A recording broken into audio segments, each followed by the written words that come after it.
N'Keal Harry was an absolute steal at 32. What are you guys talking about? Forget Tom Brady's passing numbers. He's the GOAT because he was the best punter in the NFL. I take Johnny Hekker over Patrick Mahomes to be my quarterback any day.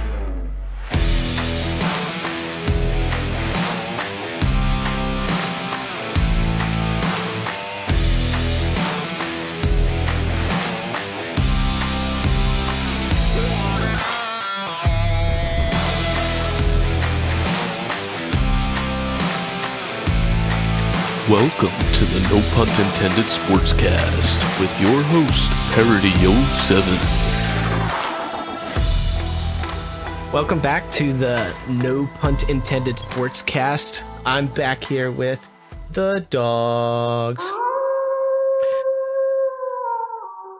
And we have a special episode today because we actually had some traction from our listeners on suggestions on a different team to talk about. I believe it was CJ Racing who commented that he wanted us to talk about the potential hopes and dreams of the Miami Dolphins. Are they going to be the Elphins or the Dolphins? We'll have to see. And that's what we're going to focus on today. But to kind of get started, I want to talk about the context of the division they're in. As of coming into week one, this was by and large, most people thought this was the toughest division in the league. You had the Buffalo Bills, who have been a dominant team for the past handful of years. You had the Miami Dolphins, who are just loaded with talent on both sides of the ball. Jalen Ramsey coming in, one of the better corners in the league, coming over, adding to an already relatively deep cornerback room.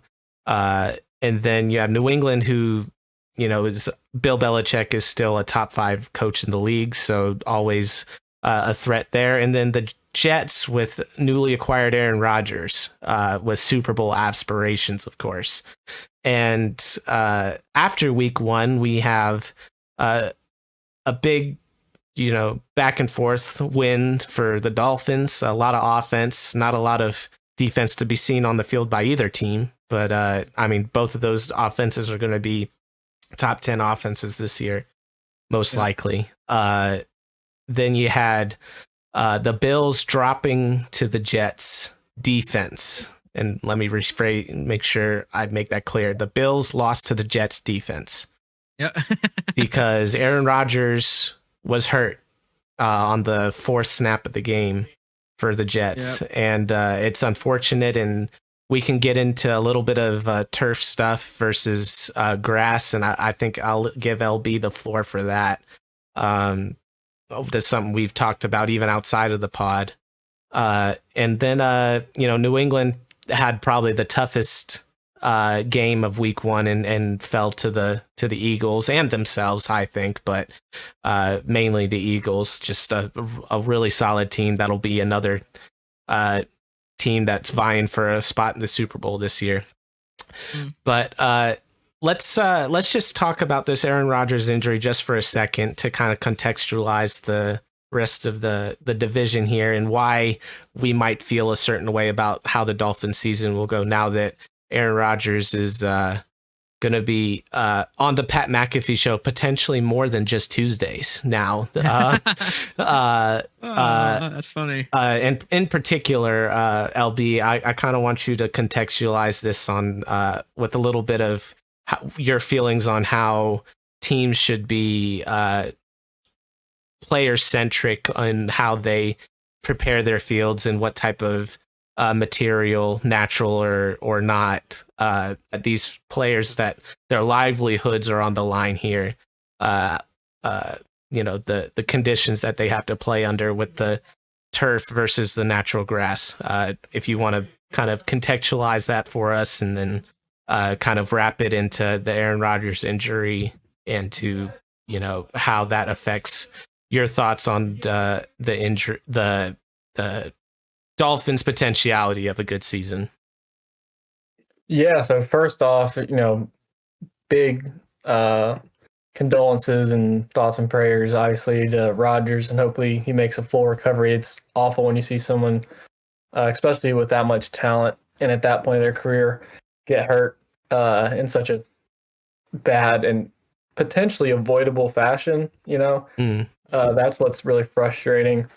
I'm sure from the Jets fans, but just football fans in general. I mean, Rodgers is a top 10 quarterback in the history of the league, I think, when it's all said and done. And for him to go out this season with a torn Achilles is just devastating for that franchise. But yeah, getting into the turf issues, being a former player in college and stuff, we played on a turf field at home, which was, it was okay. But like everybody growing up from Pee Wee ball through college, to even some NFL guys I've been around in college, and then who went on to play in the NFL. Like it seems like all the players prefer grass, and I think the big reason is, well, there's a couple, but I think one of the big reasons is there's give. Mm-hmm. You can take divots much like a golf swing. When golfers hit the ball, there's a divot after they're swinging. What that does is there's give in the playing surface, so your cleat isn't getting locked into the ground where you're put in an awkward position, and all that force ultimately is transferred from the field into your body instead of going through the field and ripping up the field like a divot would take in a grass setting. And you see a lot with ankles and knees and hips, just where your body's getting locked up essentially because there's no give to the playing surface. Your cleat's locked in, and you're essentially locked into that position, and something's going to give, and I promise you that turf field's not going to give. It's rolled out in slabs and put together, whereas the turf, you can take the dirt out and stuff like that. So there's one big issue. The second one is just falling and getting tackled on grass seems to be a little bit of a softer landing, and there's more cushion. Yeah. At least from personal experience. Especially get some of these Bermuda type grasses. It's so nice, man. Like, and we're talking about literally billion-dollar organizations with these NFL teams. There's no financial reason why they can't invest in their field in terms of they don't have the money to go out and get these different grass blends and whatnot. But also too, even more simple, just like turf burn, man. Like, it's so simple and sounds silly, but it's a real thing. Like, you get tackled and slide across turf, just the friction from that is annoying enough. I mean, it's not devastating in terms of like career-ending injuries, but it's another thing you see with guys. That's why they always wear, those they'll tape a lot of their, back of their arms and stuff and legs. You'll see those big white tapes from basically going up to the shoulder pads down to their gloves. Yeah. And a lot of times that's just an added layer of protection just for simple turf burn, which is more than just anything. It's just an annoyance. But again, like, it's just another thing over the course of the season. You get bumps and bruises here and there, but if you can minimize those, any chance you get obviously helps. But yeah, man, I think everyone's kind of puzzled why the NFL has different playing surfaces in all 32 different stadiums. I know Carolina switched to a turf field a couple years ago when David Tepper bought the team. And last year, when the Detroit Lions came and played down in Charlotte, there was allegations that the NFL knowingly made the Panthers and the Lions play on an unsafe condition because of the way the turf was reacting to that cold weather, which is pretty rare for Charlotte. Yeah. So I think when you lose a marquee guy like Aaron Rodgers for the season to an injury such as the Achilles, and then you do some more research into it, and I think, if I'm not mistaken, the turf at MetLife was a new thing they're trying out this year. And it might not be the sole factor in why Rodgers is hurt, but if it's a major contributing factor, I think at some point you're going to have to do away with it altogether, because you don't want to lose guys like Rodgers to season-ending injuries, especially if you're a Jets fan. I mean, how bad do they have to feel right now? They were talking about maybe going on and winning the division and potentially making a Super Bowl run, and now you're hoping you can maybe win 8 games with Zach Wilson in that division. So it just totally changes the trajectory of the season for them. And I think, unfortunately for Rodgers, he had to suffer this injury, but hopefully some good will come out of it, because he was such a big name in the NFL that they're going to be forced to really consider this this turf playing surface and really make some changes, because the last thing they want is their guys going down, especially quarterbacks. It's a quarterback driven league, so that's just kind of my initial thoughts on it. Yeah. You got any thoughts, Hound? Oh yeah, I've got a few, but I mean, as it relates to the field stuff, I'm just surprised there isn't more like rules and like standards you have to meet. Sure. From the NFL to the different teams. But that might change. But I think the other interesting thing is that Rodgers had hurt that same calf on that same leg back in May. He had a calf strain. Yeah. And he had been dealing with that beforehand. Now, apparently it was all good. I'm not really saying that like, oh, it went in back too early, but they do say that calf injuries do indicate perhaps struggling with Achilles injuries in the future. So yeah, it's just not a good situation. And it's my question is Rodgers out for good? I think so. Yeah. Kind of an interesting, is quite a real question to have. Yeah. He's 39, he'll be 40. Like I don't know if he's ever going to come back from this injury. Yeah. So you hope he would, but oh yeah, and I doubt that I imagine he wants to, but physically it just might not, really be feasible. And for the Jets, I don't know what the Jets do from here, because that defense looked amazing. Yeah. They were probably really motivated from that as well. It was a very emotional game for them. Sure. I imagine. Yeah. But I don't know what they do, because you have no trust in Zach Wilson as their head quarterback at all. Yeah. It's not just like he's a backup, It's the fact that he was the starter the last couple years, and what your team looks like with him. Yeah. So it's like, what you get with them, and it doesn't look that good. Yeah. I will say, though, they have enough running backs to kind of hide some of his mistakes. I think they have the ability to steal a few games they wouldn't have in the past, because they have the ability to, they got a decent offensive line, not a great one, but a decent one. And Dalvin Cook and Breece Hall are both game changers in the backfield. They probably have the best running group in the league right now, from running back standpoints. Yeah, it's up there. At least having two. I was going to say right quick, just circling back right quick in terms of how the Dolphins might view this. I mean, it's harsh, but I'm sure the Dolphins are happy they don't have to play Rodgers twice a year. New England they have to play Zach Wilson, and that's it. Maybe beforehand you're looking at a maybe 1-on-1 split with Rodgers. Now you're looking to potentially sweep the Jets and get 2 more division wins. I know that's not necessarily nice, but football's not nice. It's a violent game. It's highly competitive. I mean, obviously you never want anybody to get hurt, but at the same time, like if it, fortunately, I guess for the Dolphins, they're going to benefit from it. On all all the other teams in that division benefited from Tua getting injured. So yeah, I guess it's kind of every team gets their turn, I guess. Yeah. But I think it's interesting to look at their future, because if they don't believe Aaron Rodgers coming back, I think that quarterback question is going to be very fascinating, because they initially said, oh, we're sticking with Zach Wilson. He's going to be the quarterback. But then it's been revealed that they've called quite a few teams about trading their quarterbacks. So they aren't very confident with it, because there's talk about Joe Flacco even coming back, which is very funny. They even called Chad Henne, who's in retirement right now, which is kind of interesting. Yeah. Carson Wentz is still a free agent. That's a name that's been going around. I don't know if that really helps you at all. But then Matt there's Ryan. talk. Yeah. I don't think Ryan. I don't think you're getting Matt Ryan out of the booth, though. I don't think so. Yeah. He called a good game. Yeah. I mean, there's some analysts, I won't name them because I actually can't remember who it was. But it was like, oh, you need to get, actually, I think it was David Jeremiah, maybe.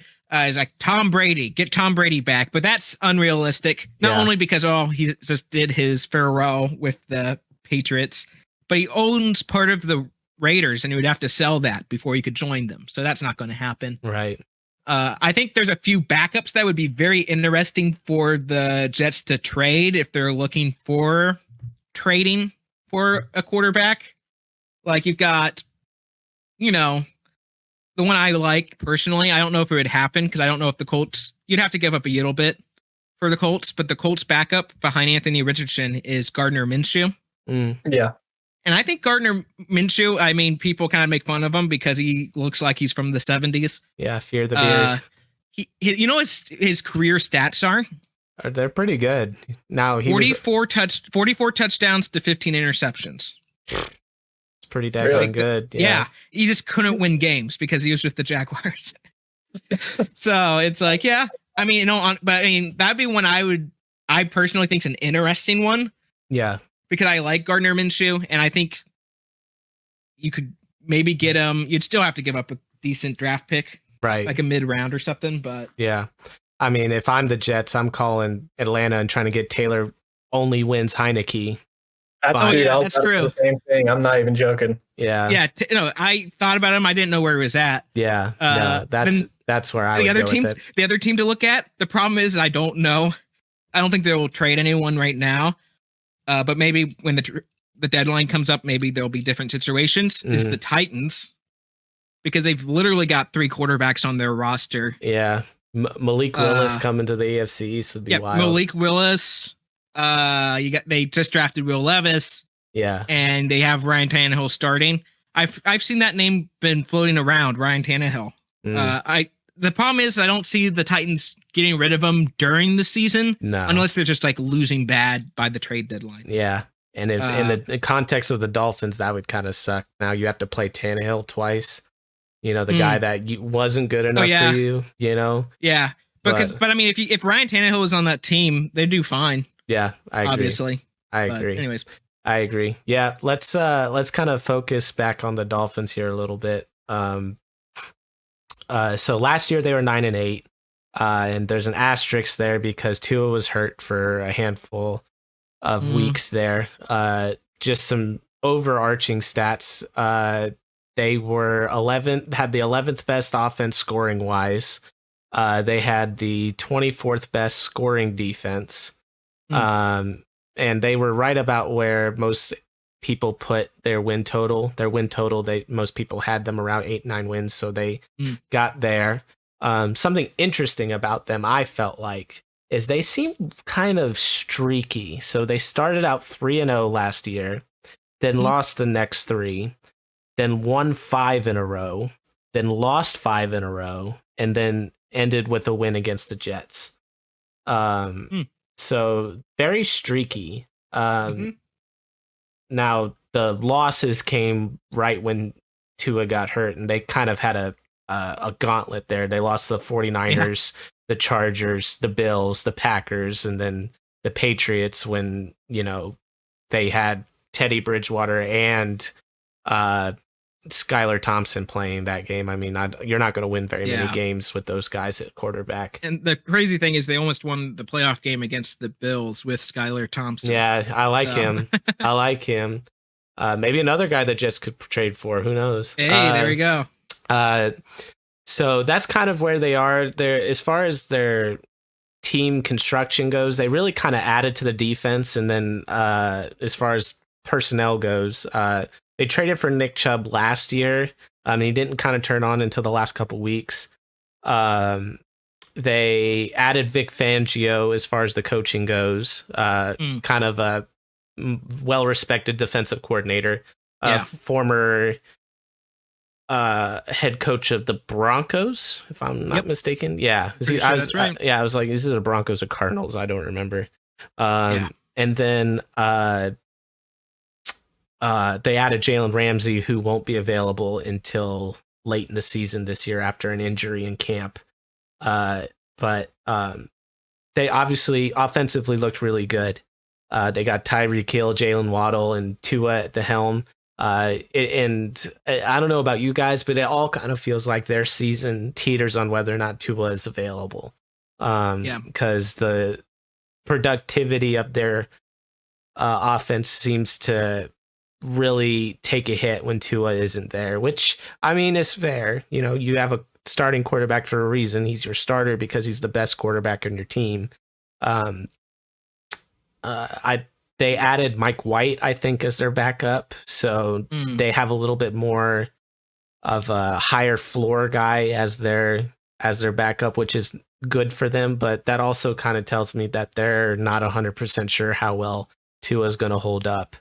So we'll start with Hound here. What is your just initial thoughts on the Dolphins, just looking at their roster and maybe a few thoughts from their game last week? Yeah. Well, I'm going to start it off with a fact. Okay. Okay. Dolphin fact: dusk and spinner dolphins can leap 20 feet or higher in the air, but they have nothing against Tyreek Hill. That's true. Like, he can go up and grab those catches. He had 215 yards in that first game. Yeah. Which is his second highest total he's ever had in his career, highest with the Dolphins. Amazing game. Game. It tied. In another game that Tyreek Hill had 215 passing or receiving yards was in that Rams-Chiefs shootout. Oh, I remember that game, right? And Tyreek Hill had 215 yards in that game as well. He really stepped up in that game. Now, Tyreek Hill isn't going to get 215 in every game. No. But he seems more determined than ever. And I mean, they've still got a whole cast of very talented offensive members. So their offense is going to be amazing. If Tua stays healthy, probably top 5. I would not be surprised. Wow. You know, like really, like top 5. I mean, I'm not going to say number 1 or 2, but top 5, I would not be surprised if Tua's healthy the whole time. I mean, I don't see why not. Yeah. But their defense is kind of going to be like, that's going to be the determining factor of whether they win or lose against good teams. That's true. You know, I really think the good news is that they've got Vic Fangio, who's an amazing defensive guy. He knows he wasn't very successful with the Broncos as a head coach, right? But that defense is great under him. And before that, he was the defensive coordinator with the Chicago Bears when they had that really good defense. Right. So he knows defense. You know, sometimes it takes a while to get your defensive scheme up and going and known by your players. Right. But hopefully that helps them. And by the end of the season, their defense could be in better shape. Right. And they don't need a top 10 defense. They just need a middle of the pack defense, really. Yeah. So I agree. LB, what thoughts do you have? Yeah, I think, first of all, the Miami Dolphins' offense is going to be super fun to watch this year, especially if Tua stays healthy. They have weapons all over the place, especially, they got arguably the best receiver duo in the league with Tyreek Hill and Jalen Waddle. McDaniel likes to move those guys around, change up formations and personnel. And, sometimes they had Tyreek lined up at an H-back, sometimes they had him in the backfield at a running back, put him in the slot, put him out wide. McDaniel's big brain dude, who's in that Shanahan tree for a while. He's going to scheme you. You know what they want to do. I mean, they're going to try to throw the ball all over the yard. Tua had 45 attempts, 28 completions for an insane day at 466 yards through the air. So, I mean, I think they're a pass first team.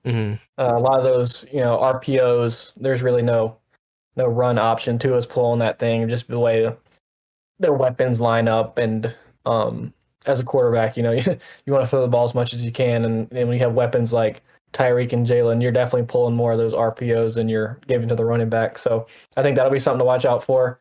We mentioned the defense giving up 34 points. That's, not ideal. You definitely want to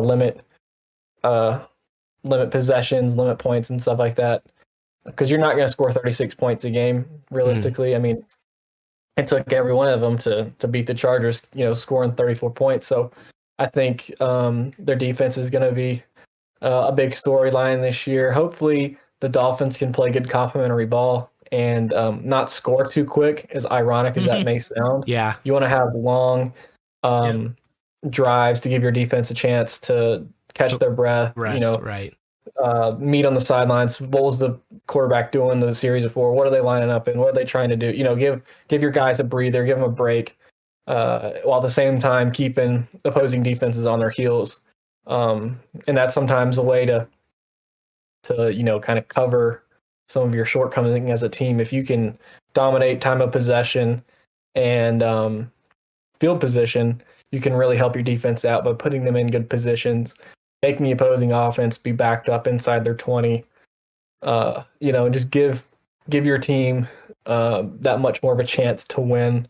So I'd be looking for that going forward. And just obviously, there's been a lot of week 1 injuries, so we just want to see everybody on all teams stay healthy. But yeah, we've had in the past, Tua's had some injury bugs, so hopefully, he's back to full health. He sure looked like it in week 1, having a monster day. So I think it'll be interesting, man. And the way that division's shaking out now, like the Bills look like garbage, week 1. I'm sure they'll figure it out, but they already have a division loss, Yeah.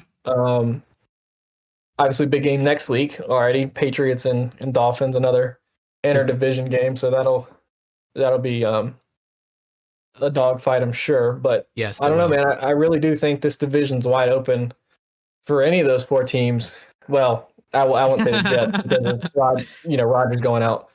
But stranger things have happened. But I would like to see the Dolphins go on a run and get hot. I know they're capable of it, so I think that'd be great for the NFL and good for that division to have a tight race all the way through. So I'm excited, man. I think on paper they got a chance. I just think their strength of schedule, they play some good teams and stuff like that. So it'll be interesting. Yeah, I agree. My thoughts are kind of the same as you guys. I feel like the defense is going to be the determining factor between this being a good team and a great team. I think Vic Fangio definitely helps, but your players are your players, and you can only do so much. Belichick in one of the best offenses that has been around when we had Hernandez and Gronkowski and Deion Branch and Wes Welker and a handful of other guys that were really doing well for us as an offense. We had a last ranked defense that year. And I think LB's point to scoring too quickly, I think, was a contributing factor to that. I do think that a lot, again, Tua's health is imperative to how this team consistently wins, if they're going to consistently win. And I will say,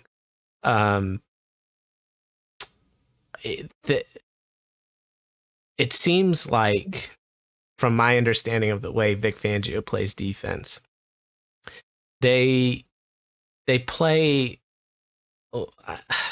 I want to say, an aggressive zone that stays a little further back. They don't, I'm sure they obviously mix things up, but they seem to want to kind of stymie the offense to check downs and force the offense to nickel and dime them. And kind of similar to how the Eagles play defense. The defensive coordinator over there is actually a disciple of Vic Fangio.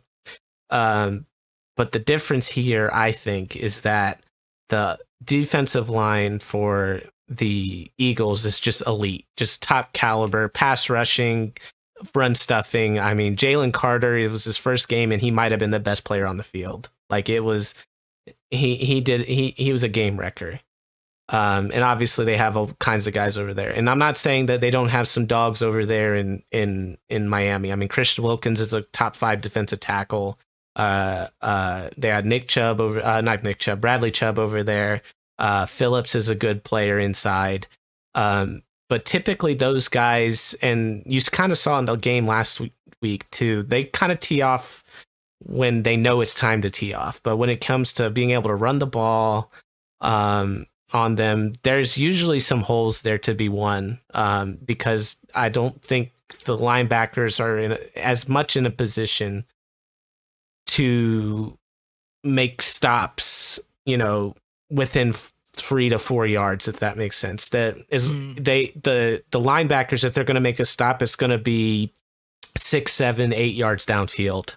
And I think that actually bodes well for New England. I think New England is going to try to paper cut this defense to death.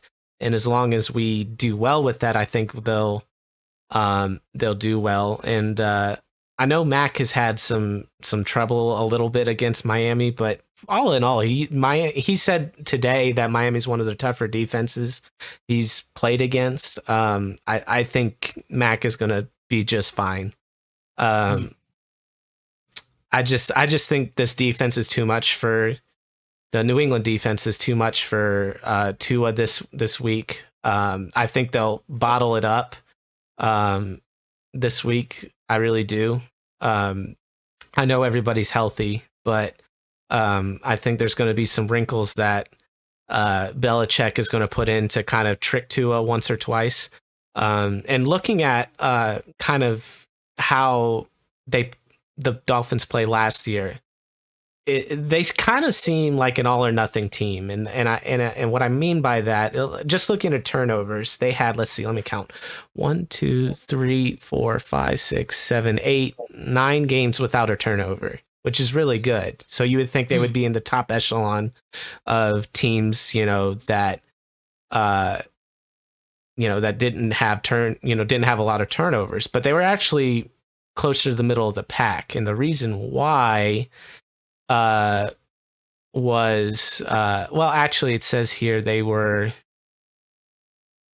let me make sure I get this right. Okay, so they were pretty good, but the thing is, the reason why they weren't like in the top 5 is there was only twice where they only had 1 turnover in the other 8 games that they did have a turnover.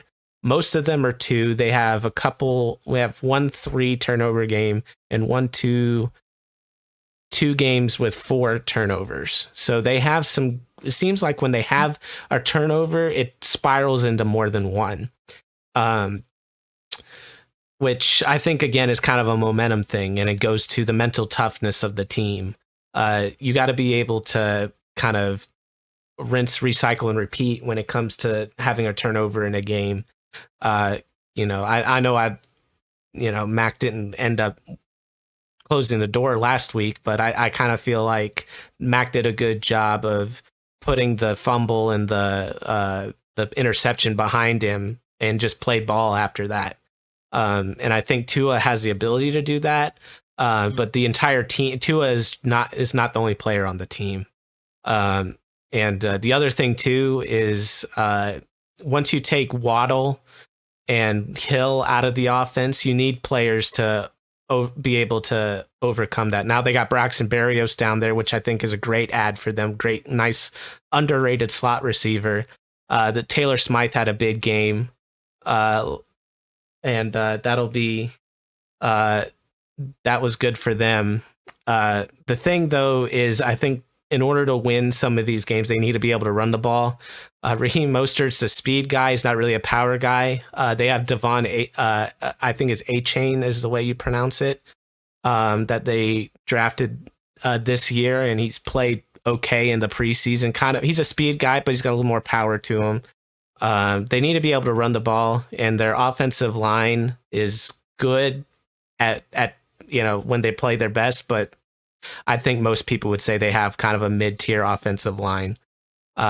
So if they can play together and well, then they'll be the sum will be better. The culmination of their players will be better than the sum of their parts. But I have this team being a good team, and I have them being a winning team, but I don't know how far I really trust the defense and the running game to really, especially later in the year when the cold weather starts coming. I don't know how well I see them performing in that. They have every opportunity to prove me wrong, but I've been kind of skeptical of Tua from the beginning. And I've been won over to an extent because he's beat us. He's 4-0 against New England. But I don't know. I have a feeling that, this is going to be a year that it really comes, because it's a contract year. He has one more year. Yeah, he's one more year. Basically, though. Yeah, because he's got the fifth year option. But they have, this is, this year and next year are really the 2 years that he needs to show Miami that, he's the guy that they need to keep around. And if I'm Miami, if I'm not 100% satisfied with, Tua, this is the year I would get the quarterback. I'll tell you that much right now, because I wouldn't wait around to let these guys that are going to be available this draft slip by and then start getting beat by those guys instead of having them on your team. So I guess I'll start. I don't have let me look up at their schedule here real quick. Yeah. I have them as a 10-7 team. I have them probably tied with New England as far as the records go. Obviously, the head-to-head matchups will be the determining factor of who's second and third in the division. I still have the Bills figuring it out, and they're just too talented. Von Miller didn't play the other night, which would have made a difference as well. So I have them making a playoff spot, probably the fifth or sixth seed, depending on how the records go. And I think I think they win a playoff game depending on what their matchup is. But personally, I don't have them going much further than that unless a lot of things go right for them or this defense really takes a big step. I haven't seen anything this year yet that suggests that this defense is going to be a difference maker. They didn't get a lot of turnovers last year, their defense. So if that defense starts turning the ball over a little bit for them, that can make a huge difference. Give the Tyreek Hill and that offense more opportunities to score. I think that would be good. But, it's really early and it's tough to say. But just from what I've seen this year, and from as a Patriots fan, keeping a close eye on how they're doing, that's kind of my initial thoughts on them. So I have them going 10-7. Hound, what do you think? I'm a little bit more optimistic about them. I mean, obviously, we're assuming Tua is healthy. I have them going 12-5. Wow. Because I do think that they have a good, friendly schedule. I think they'll do pretty decently with a lot of the matchups they have. And I do think that there is a change in narrative that is happening over the league, because it used to always be defense wins championships. If you don't have a good defense, you can't win. Right. But the Chiefs have kind of dispelled that a little bit. Your defense is very underrated, by the way. Well, this year especially, but when we went to the Super Bowls, they were not that good. Last year, I'll say they were pretty decent. Yeah, they were. But the other two times that we went to the Super Bowl, not very great. Mm-hmm. Not very great. Especially the first time. And I'm not saying that they'll go to the Super Bowl. Right. But I think they can win a lot of games. So I have them going 12-5. Okay. That might win them their division. I think unless that would. There's like the Bills somehow get it all together or something, Right. But and I think that's even more important for their playoff hopes is if they can have home games. Because if they can have home games, you're not playing in cold weather. That's true. So the rush game won't be as needed as if you're playing in like New England or Buffalo, right, or Cincinnati. Right. So, anyways, 12-5. All right, 12-5. That's a good record for them. I think that wins the division. They probably get a home playoff game, and most likely against either New England or Buffalo. And New England and Miami is not a good combination for the Boston faithful. So for my Miami sake, miracle. I hope you're wrong, but I don't want to hear about that. LB, from your quarterback eye, do you think are you sipping the Kool-Aid here, or are you a little bit more reserved here? I'd say a touch bit reserved, but not a whole lot. I'm splitting the difference. I'm saying they win 11 games. I think they can get 11-6. Now I don't think it's going to be easy going by any means, but I think they split with the Patriots. I think they split with the Bills. in their division games. I think they're going to sweep the Jets. Mm. And then they play, they play the Giants, which if you get the same Giants team that showed up in week 1, they got the brakes blown off of them. So that could be a win. I definitely think they're going to beat the crap out of Carolina, as much as that pains me. The week 7 game at Philly, it's a toss-up. Yeah. The week 9 game, I think, is a toss-up at Kansas City. I think if it's a shootout, if Mahomes gets the ball last, I think they win. But if not, I think and that game's in Germany too. Yeah, so that'll be interesting. I think they'll beat the Raiders in week 11. Like I said, week 12 they'll beat the Jets. Week 13, I think they'll beat the Commanders. Week 14, I think they'll beat the Titans, even though Derrick Henry's a monster. Yeah. The week 16 game, by that time, Dallas hype has fallen off and they're trash, and the Dallas fans want to burn the NFL to the ground. So I think they'll beat them. The week 17 game, Baltimore. That's interesting though. That Ravens team could be sneaky good this year. And then week 18 that game, Buffalo. So yeah, I don't know, man. Their last 2 games. So yeah, I think their last 2 or 3 games are going to be really important games. I agree. For both teams. I agree. Cowboys, Ravens, Bills. Yeah. All of them could be talking about playoffs or not. Yeah. Yeah. I mean, in theory, the division could come down to week 18, a Buffalo game. It depending on how well the Patriots do this year. I mean, it could be a 3-way race for first. I tend to believe it'll be a 2-way, either between the Bills. I think the Bills will figure it out. And the Patriots or the Bills and the Dolphins. But that week 18 game, that could be the deciding factor. We'll wait and see, but I would not be surprised. But I think Mike McDaniel's a good coach. I think their offense is going to carry them. They just got to stay healthy, and they got to minimize points. They're not going to shut any teams out, but they can't be giving up 34 every week either. No, I agree. Yeah, I believe in this Cowboys team a little bit more than I think some people do. I know Mike McCarthy calling the plays is not the most attractive ideology to go with, but I think that defense is going to be really good. They got playmakers all over the field. And the thing about these Dolphins, they do the same thing that a team like all the AFC East teams have. This one game, with the Jets, it's the other way around. The Jets find a way to beat a really good team every year, and it comes out of nowhere.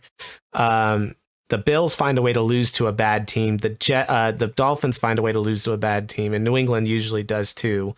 But when New England does, it's usually against, like, in my opinion, like I was like, oh, we lost to Miami or something like that. Mm-hmm. But I think the one that think it's actually a matchup nightmare for them is the Commanders game. I think the Commanders game, believe it or not, will have more implications than they realize. If Tua is still healthy at that point, that's probably the game he's going to be under the most duress, other than maybe the Eagles game. I have it on good authority of watching the quarterback and how much that team messed with Kirk Cousins in that offense. I think that'll be a dogfight that they end up losing, and I think that's where I get my 10-7 versus some of your a little bit more optimistic ones. But I could see them being anywhere from a 8-9 win team with Tua being hurt, for 3 or 4 games or something like that, to being a 12-13 win team with Tua being healthy, the defense figuring it out, and the offensive line staying healthy. They're kind of a volatile team. I think they're either going to be really good or really bad. Not really bad, but not really, there's a big wide range. I don't think you look at a New England team and go, oh, well, they could win 12 games, but they might only win 8. I think everybody kind of thinks, well, they're either going to win 8, 9, or 10 games, and that's it. The Bills is kind of the same way. They're either going to win, 12, 11, 12, or 13 games, but the Dolphins kind of have a wider range of games that they could potentially win or lose depending on the circumstances. So this is a really good team to get us started on kind of our series on talking about different teams. I really feel like this was a team that has a lot of interesting pieces, a lot of interesting coaching going on. in a good division, and with playoff hopes. I'll do a really quick capper fact, and we'll end it here just for the Miami faithful. Okay. And I'll ask each of you the same question, and we'll go from there. So, capper fact, LB, the Miami Dolphins have enough to get to the AFC Championship game. I'm gonna go cap. I think the AFC's too loaded, man. I'm not saying they're not going to make the playoffs because I really do think they will. But man, AFC Championship, and that's just a whole nother league of teams, man. Especially if everybody stays healthy. So after week 1, I can't get that on board with that just yet. So revisit this in a couple weeks. Maybe I switch my opinion, but giving up 34 points to the Chargers, I'm going cap, man. All right. So according to LB, do they have enough to get to the AFC Championship? Stop the cap. He just thinks that's cap. Hound, do the Miami Dolphins have enough to get to the AFC Championship game? I think that they do. I mean, it's always tough to get to the AFC Championship unless you're the Chiefs, Jeez. And it's really easy. As sports analyst Nick Wright says, it's the Arrowhead Invitational. Oh, gosh. But no, I think it's possible, especially if they win their division. I mean, I think it is not outside of the realm of possibility. The Bills have questions. I mean, I'm not saying that they aren't going to be, worse or better than they were last season, right? But, who knows? They have question marks. The Bengals have question marks. Yeah. The Chiefs have question marks. Yeah. And the the AFC is loaded, but this first week really put a lot of question marks on some good teams. Yeah. So I think it's possible. It's I would say there's probably around 5-ish teams that you could say have a good shot at the AFC Championship, and I think they're one of them. So. There you go. According to Hound, do they have enough to get to the AFC Championship? That's the fact, yeah. He says that's a fact. My opinion, do they have enough? Absolutely, they have enough. But I don't think they will have enough when the time comes. I think it's a young team. I think it's a team that has to have a lot go their way to get to an AFC Championship game, because I don't think they're going to be able to win enough games to get a first round bye. So that means they have to beat 2 teams to get to the AFC Championship game. And the likelihood is they would be doing it away in both situations. I think they have enough to get there, but I just don't think in actuality they get there. So as of week 1, I say they have enough. So that's the fact, yeah. I say it's a fact, but I think by week 7 or 8, we're going to be seeing the true good teams really kind of start picking it up a little bit.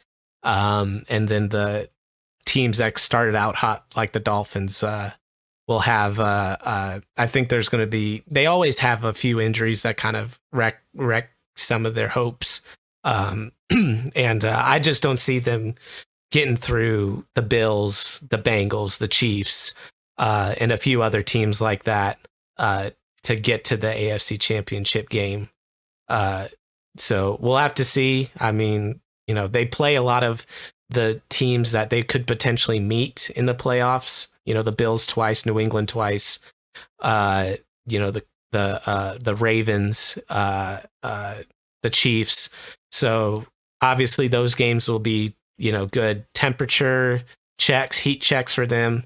But I think their inexperience and their just the volatility of their team is going to come back to bite them. And if you can't run the ball or play good defense in the playoffs, it's really tough to be consistent. So I don't see them winning 3 games in a row to get there. So that's our Miami Dolphins pod. Thanks again to CJ Racing for that for that comment. If anybody else has any other teams that they want us to talk about, and please go ahead and put a comment in on this pod or any of our other pods. There's not a lot of them, so comments, I mean, so it won't be hard to find. Thanks again for listening, everybody. The dogs are out. Peace. Thank you for listening to the No Punt Intended Sportscast. Be sure to check out the Thinking Hound and to like, share, and subscribe.